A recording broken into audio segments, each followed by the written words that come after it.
نحمده ونصلي ونسلم على رسوله الكريم اما بعد فاعوذ بالله السميع العليم من الشیطان الرجیم بسم اللہ الرحمن الرحیم۔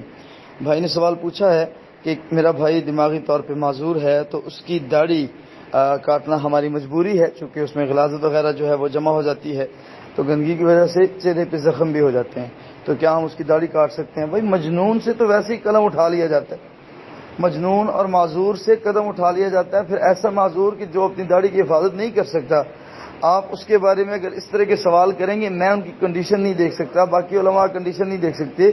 اگر آپ نے سوال کیا تو یقیناً یہ 4-5 شیوخ سے بھیج کے اس کا جواب لیا گیا ہوگا، تو اس میں کچھ ایسے بھی ہوں گے جو بیچارے سخت جواب دیتے ہیں کہ جن کا معمول ذرا زیادہ خالص وہ کرنے کی کوشش کرتے ہیں، تو لہذا مہربانی کیا کریں اس طرح کے سوال پہ خود تھوڑا سا احتیاط کرنے کی کوشش کر لیا کریں۔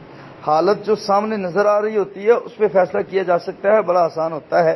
آپ کو پتہ ہے کہ وہ معذور بھی ہیں، مجبور بھی ہیں، تو ٹھیک ہے، معذور بھی ہیں اور مسئلہ بھی ہے تو کاٹی جا سکتی ہے۔ اللہ تعالی رحمت کرے۔ بارک اللہ فیک۔